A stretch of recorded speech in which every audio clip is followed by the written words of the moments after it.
Thanks for being part of the second part of this. As you can see,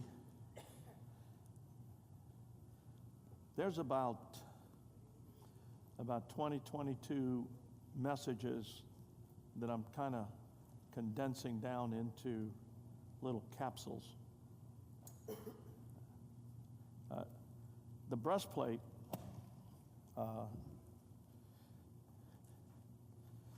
there's 12 messages on here. Now, some of you can see this.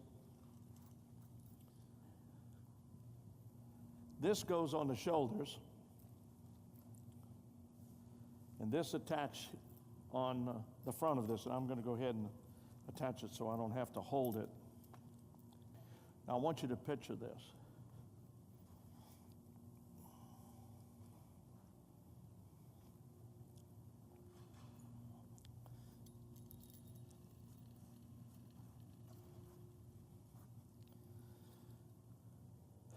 This is sitting on top of this. The ephod is sitting on top of the robe. The robe is on top of the coat.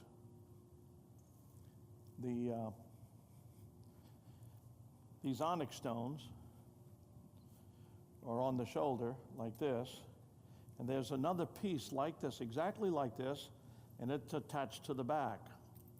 So the only way that the ephod is attached to the back is on the shoulder. So the back is made exactly like this, but there's no connection from the back to the front except on the shoulders and the girdle that comes along and ties this together.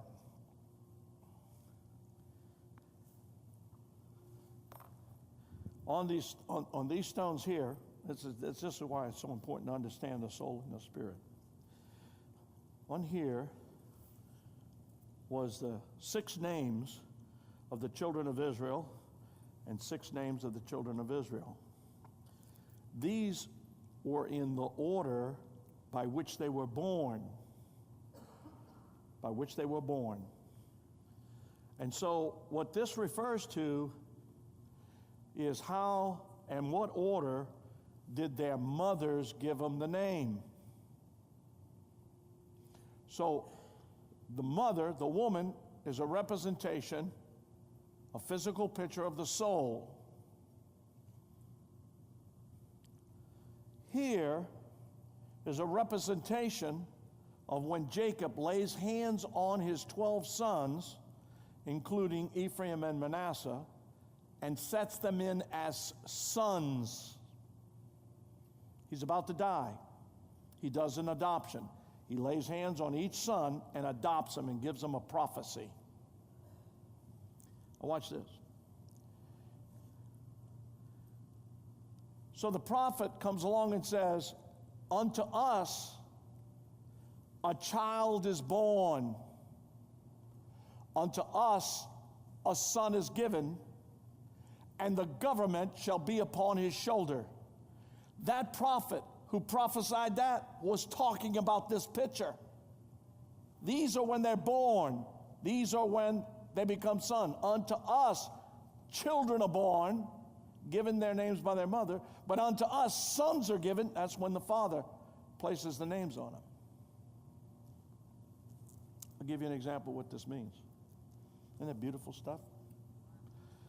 Beautiful. This stone here, I think, which is beautiful blue. Can you believe I found all these stones except for this one in one store? I'm walking in the mall.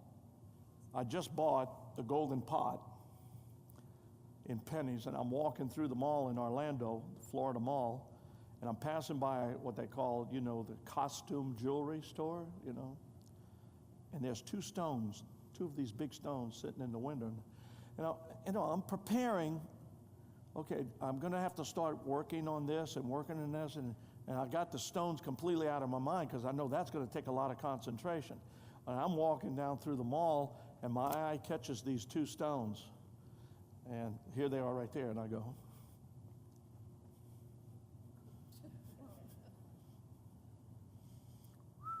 I go inside and I said, how many of these stones do you have? She says, well, we got a bunch of them. I said, I'll be right back. I went to the car, got the list of the stones, the colors of the stones, the names of the stones, and the names of the tribes.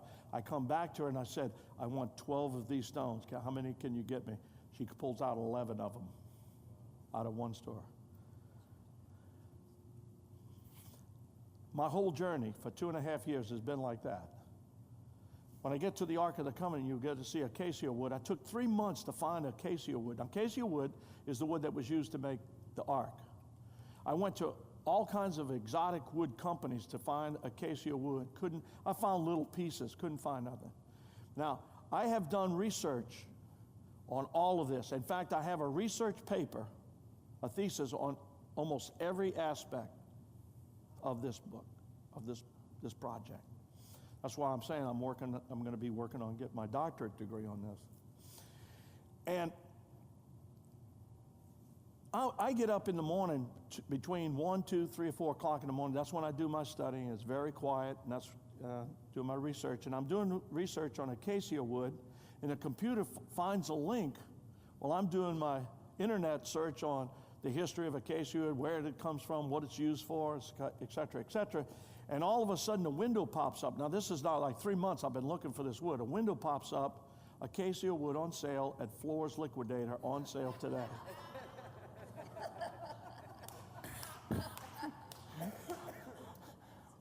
Where's it? 3 miles from my door. And I've had covered all over Florida looking for it for 3 months, and it's right down the street. Almost everything that I'm telling you, it's been like that. That journey has been like that, which tells me the more I looked for it, the worse it got. I had to let God bring it to me to let me know it was Him that was putting it together, not me. All right? What is that telling us? We got to stop trying. Let God bring it to us. It's your Father's good pleasure to give you the kingdom. All you got to do is have a willing heart by faith to receive what God has given us. So let me get you this beautiful stone here. Is Simeon.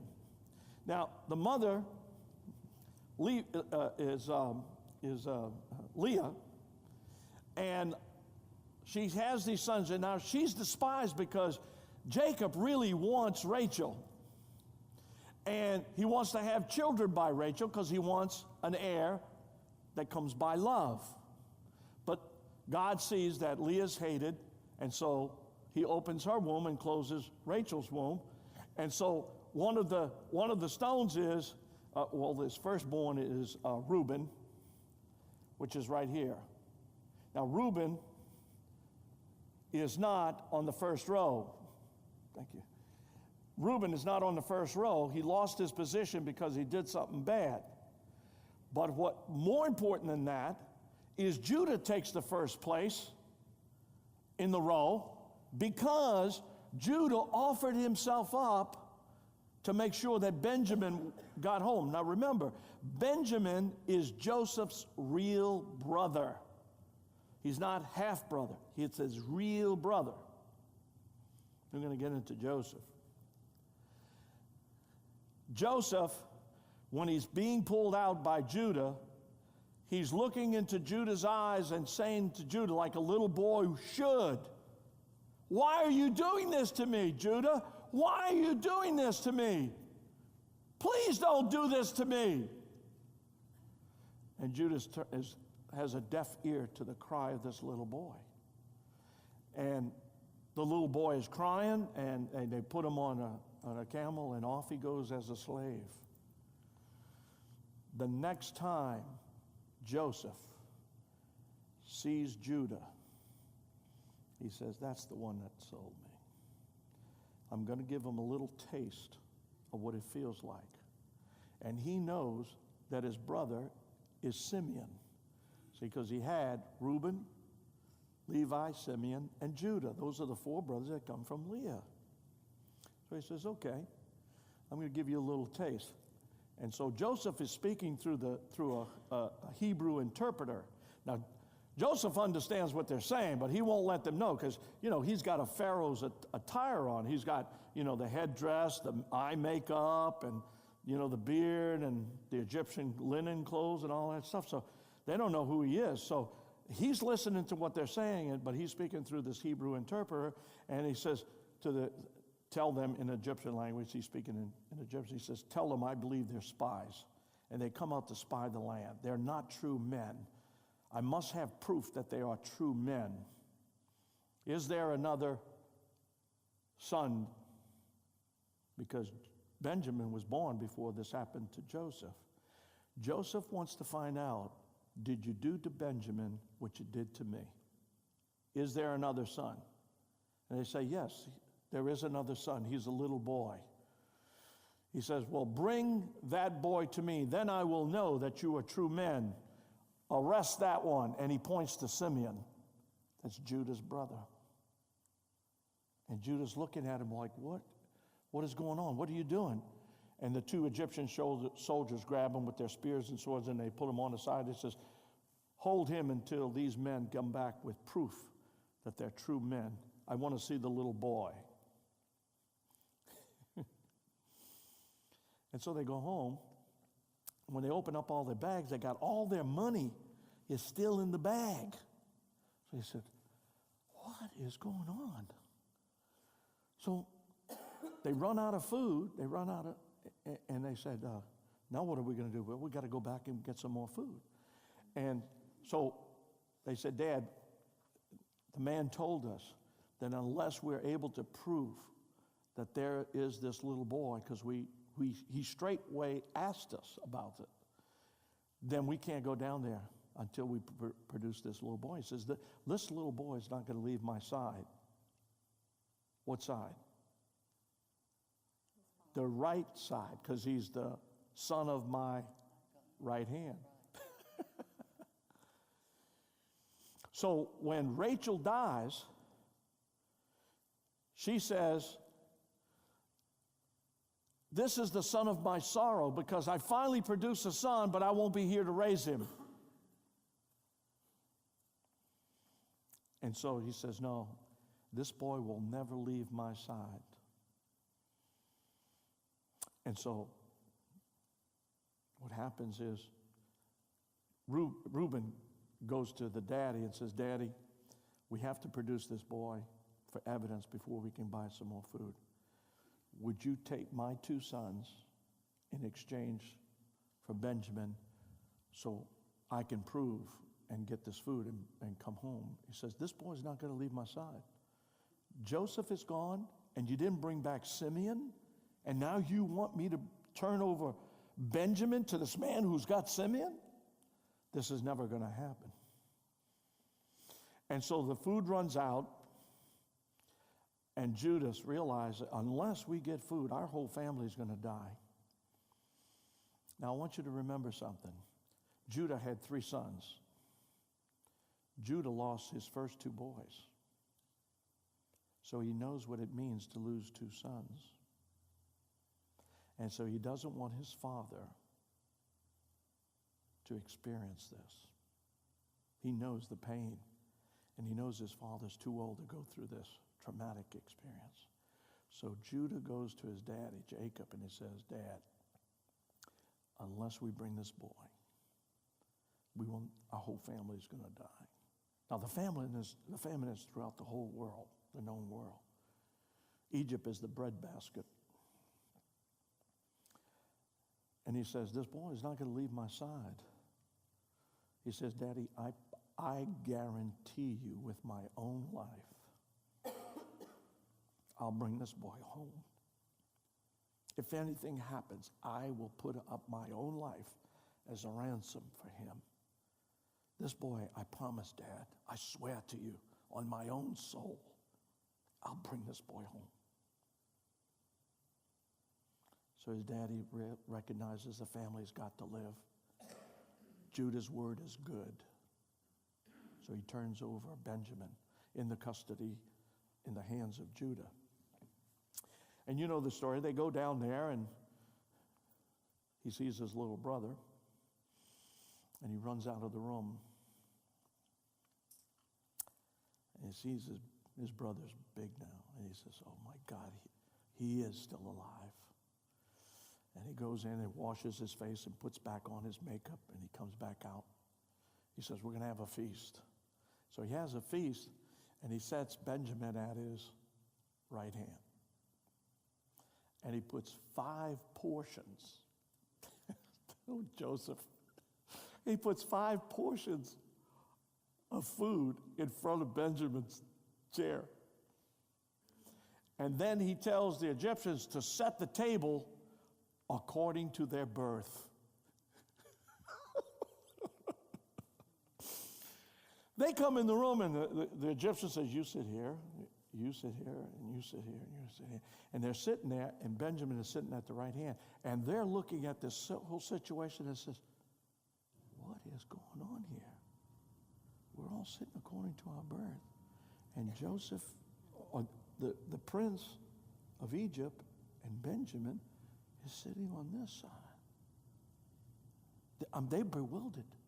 In fact, they're bewildered beyond any imagination because they're sitting according to birth. How did they know? So you know the story. He puts all the money back in their bags, and he takes the silver chalice and he puts it in Benjamin's bag and skedaddle out, and Joseph waits till they're out of town for maybe 5 or 10 miles, and then he sends the army out to arrest them. And they all said, oh my God, who would have done such a thing? Stole the guy's chalice from us. He says, whoever done this is going to be Pharaoh's slave. We're not going to have anything to do with it. He shouldn't have done that. And they take off Benjamin's bag. He's the last bag, and they pull out the chalice out of Benjamin's bag, and they go, oh my God.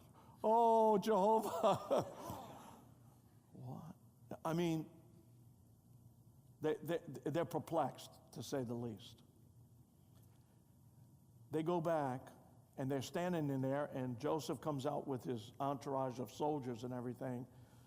And one of the soldiers has Benjamin by the neck and the chalice in his hands. And he walks up to Joseph, and they speak in the Egyptian language. And then Joseph makes mention to put that man there, put him on the side there, and put some rope around his arms. He's my slave now. And all of a sudden, the atmosphere in this room is electrified. It's charged. And they all come to their senses, and they begin to say, what has happened to us? What has happened to our family? And one of them says, it's because we're dead to Joseph. Our sin has found us. God has not forgiven us for what we did to that little boy. And Joseph said, calm down. Calm down. Don't say another word. I'm going to personally go speak to him.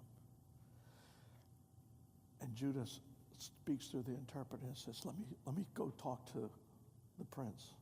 And so he walks up, and he's talking to him. And Judah says, my dad, he's lost 2 boys. And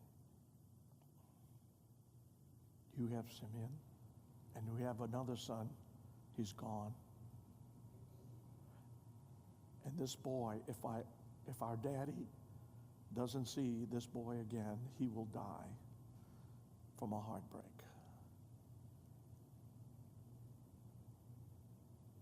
Take my life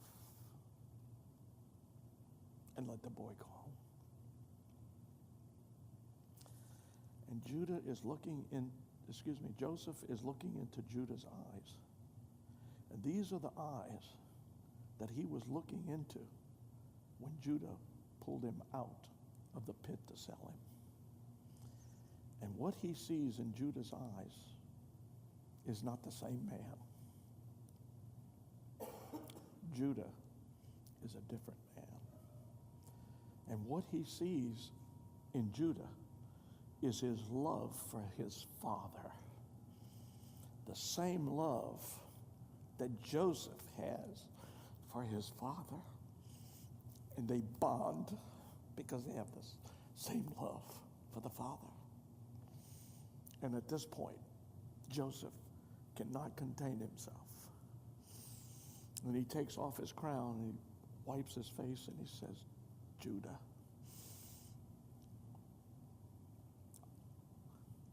I am Joseph. And Judah kind of draws back. Judah, I am your brother, Joseph. And he is stunned. And he turns back to look at the brother. And he looks at Joseph again, and he looks in his eyes. And he sees Joseph. Have you ever been to a class reunion where you haven't seen some of your friends for 20, 30 years? And they don't look the same. They're much older. Their bodies has changed. And sometimes it takes a while to kind of focus in, and then all of a sudden,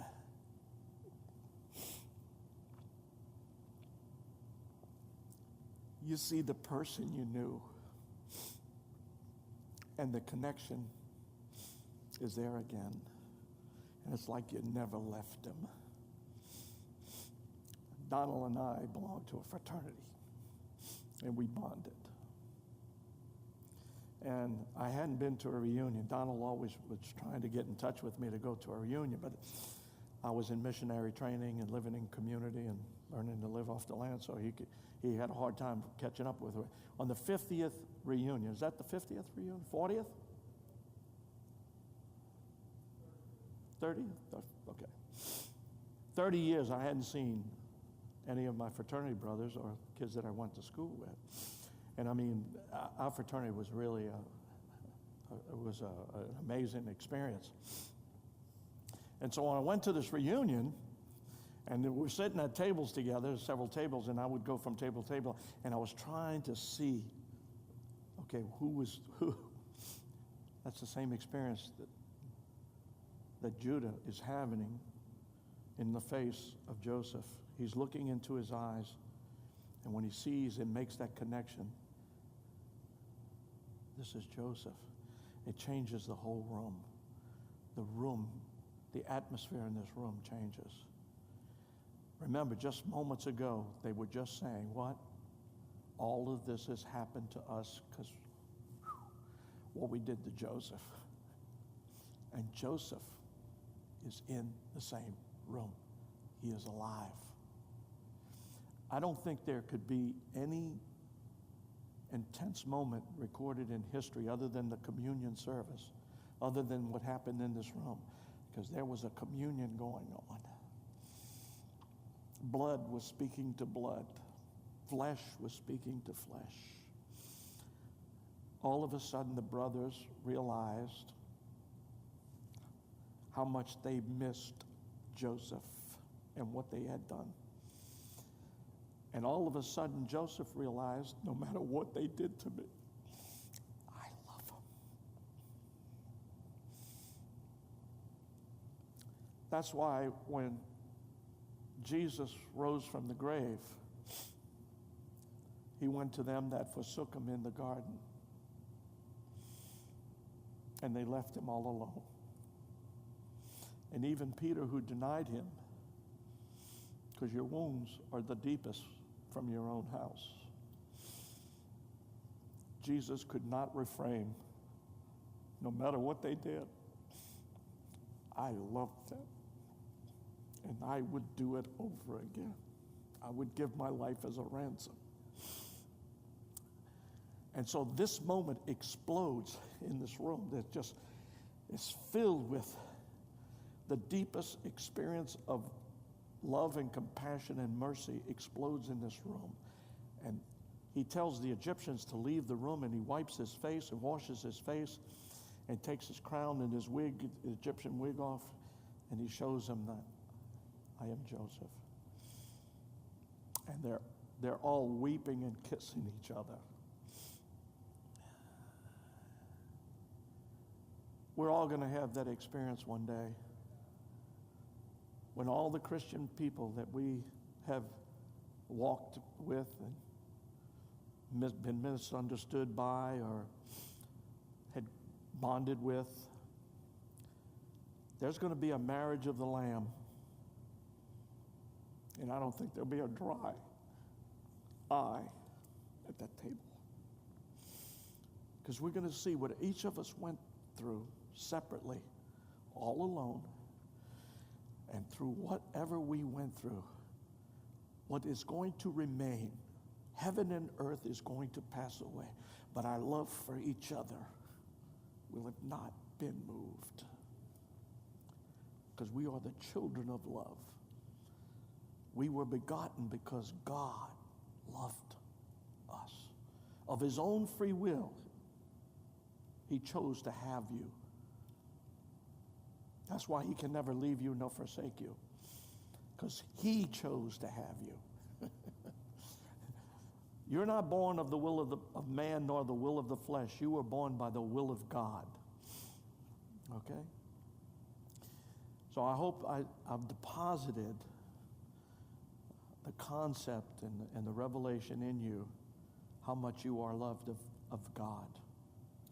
And not only of God, but of his Son, who gave himself as a ransom for you. God so loved the world that he gave his only begotten Son for you. And so,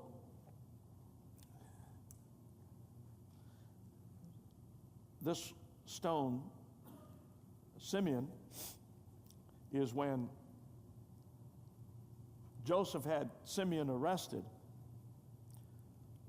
There's a mystery in here. Now, remember, Leah calls his name Simeon because God has heard that I was hated.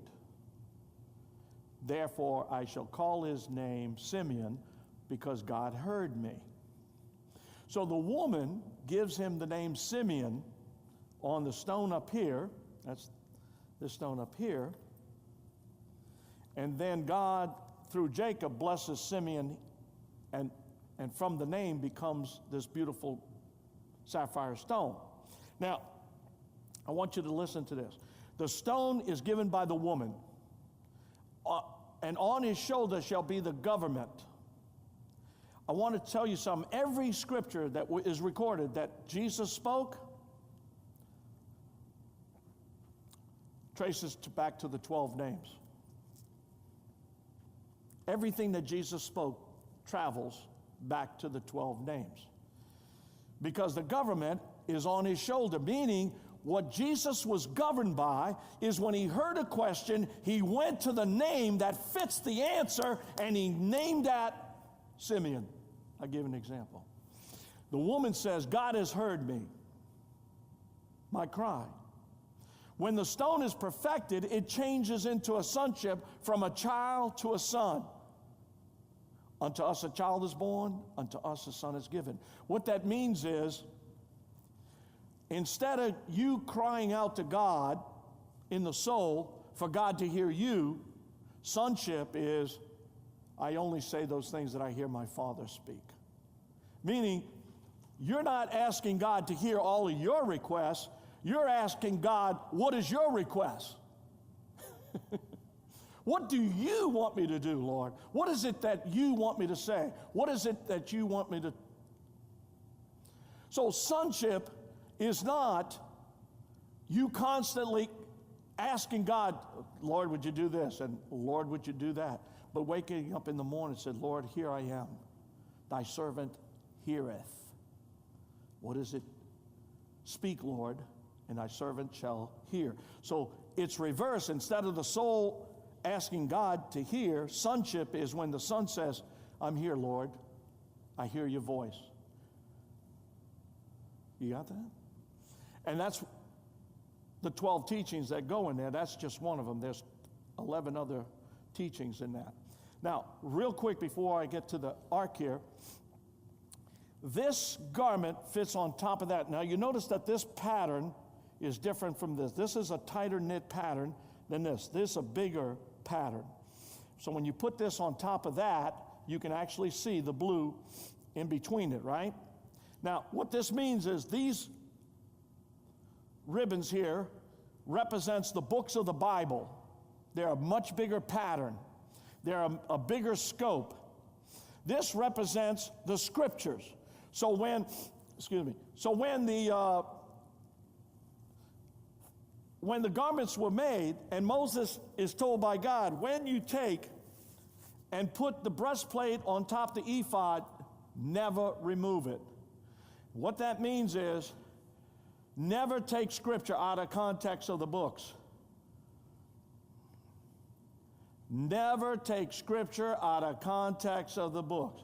You want heresy? You want deception? False teachings and false doctrine? Get a scripture, preach on it, and it's out of context of the book. Heresy means to take a part of out of something. It's another word for catechism.